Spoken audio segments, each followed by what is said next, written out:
So first topic for policy ప్రిపరేషన్లో మనం trigonometric and its application చూసాం. సో నెక్స్ట్ వచ్చేసి real numbers. It's important topic. So ఈ chapter నుంచి అరౌండ్ 6-7 క్వశ్చన్స్ అయితే మినిమం వస్తాయి. సో ఎక్కడి నుంచి కవర్ చేస్తారో చూద్దాం.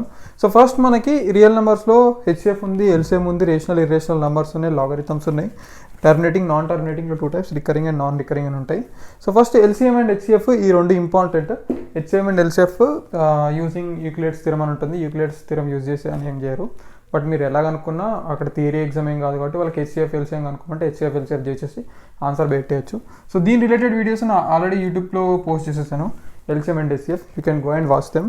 సో రేషనల్ అండ్ ఇర్రేషనల్ కూడా నేను ఆల్రెడీ పోస్ట్ చేశాను, so you can watch them. Logarithms నేను చెప్తాను. So first terminating and non terminating ఈ డెసిమల్స్లో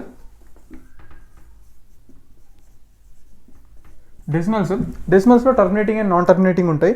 సో టర్మినేటింగ్ అంటే ఏంటంటే, సపోజ్ ఒక డెసిమల్ తీసుకుందాం, 5.678 ఉంది అనుకోండి. సో ఇక్కడ పాయింట్ తర్వాత ఎన్ని నెంబర్స్ ఉన్నాయి? 3 నెంబర్స్ ఉన్నాయి. సో 3 డిజిట్స్ ఉన్నాయి కదా, ఈ 3 డిజిట్స్ వరకే ఉండి, ఆర్ 3 అంటే 3 అని కాదు, 2 or 3 ఇలా ఆగిపోయింది అనుకోండి డెసిమల్ మనం డివిజన్ చేసినప్పుడు. సో దీన్ని ఏమంటామంటే టర్మినేటింగ్ డెసిమల్ పాయింట్ అంటాం, ఎందుకంటే ఆగిపోయింది, ఇంకా వెళ్ళట్లేదు. ఒకవేళ నాన్ టర్మినేటింగ్ అంటే ఇలానే వెళ్తుంది అనుకోండి. సో ఇలానే వెళ్తుందంటే ఇప్పుడు 678 వచ్చింది కదా, మళ్ళీ 678, మళ్ళీ 678, అలా ప్రతిసారి 678 రిపీట్ అవుతుంది అనుకోండి. సో దీన్ని ఏమంటారంటే రికరింగ్ అంటారు. Non terminating, recurring. Non terminating అంటే టర్మినేటింగ్ అంటే ఆగడం, నాన్ టర్మినేటింగ్ అంటే ఆగకుండా వెళ్ళడం, అందులో రికరింగ్ అంటే ఈ సెట్ మొత్తం రిపీట్ అవ్వకుండా వెళ్ళడం, దీన్ని రికరింగ్ అంటాం. సో ఇఫ్ నాన్ రికరింగ్ అన్నాం అనుకో, ఇక్కడ ఇప్పుడు 5, ఇప్పుడు ఈ ఎగ్జాంపుల్ ఇప్పుడు సపోజ్ 4.32711876 సమ్ ర్యాండమ్ నెంబర్స్ ఉంటాయి, అవి రికర్వ్ అంటే మనకు ఒక సపరేట్ ప్యాటర్న్ అనేది తెలియదు అన్నట్టు.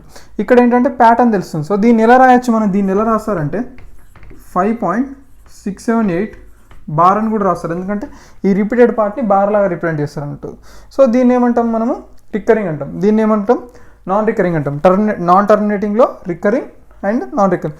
సో ఇక్కడ కొన్నిసార్లు ఏమవుతుందంటే, సో ఇలా రిపీటెడ్ పార్ట్ వచ్చే ముందు కూడా ఇప్పుడు 5.678 రిపీట్ అవుతుంది కదా, 3 ఫస్ట్ 2 నెంబర్స్ రిపీట్ అవ్వవు, తర్వాత 678 రిపీట్ అవుతూ ఉంటుంది. సో ఇది ఇలా కూడా పెడతారంట, అంటే ఫస్ట్ 2 ఫిక్స్డ్, దాని తర్వాత 678 ఇలా వస్తే కూడా ఇలాంటి కేసెస్ కూడా మనం నాన్ టర్మినేటింగ్ రికరింగ్ అంటాం. రికరింగ్ పార్ట్ వచ్చింది అంటే అది నాన్ టర్మినేటింగ్ రికరింగ్ అంటాం.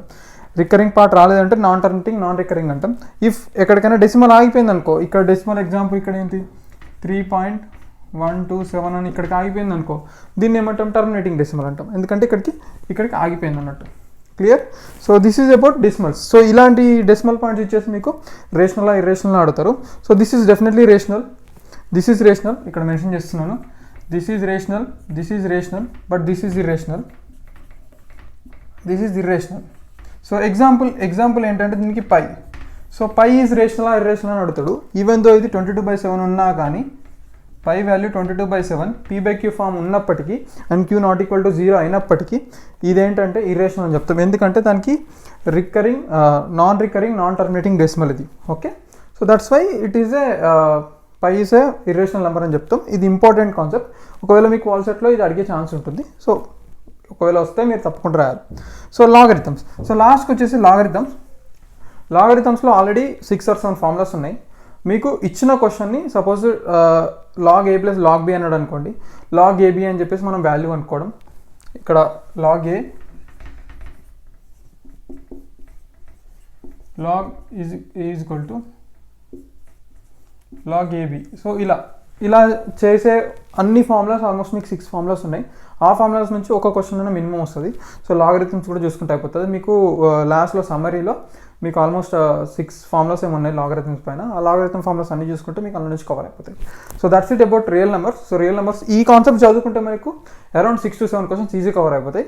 As of now exam point of వ్యూలో నేను చెప్తున్నాను, డీప్గా ఎక్స్ప్లెయిన్ చేయట్లేదు ఎందుకంటే టైం లేదు కాబట్టి. సో మీరు టెక్స్ట్ బుక్ చూస్తే ఈజీగా ఒక కాన్సెప్ట్ ఉంటుంది, యాజ్ వెల్ as సమ్మరీలో కూడా మీకు నోట్స్ మెన్షన్ చేసి ఉంటాయి. So please go through that. So next concept ఎంతో చూద్దాం.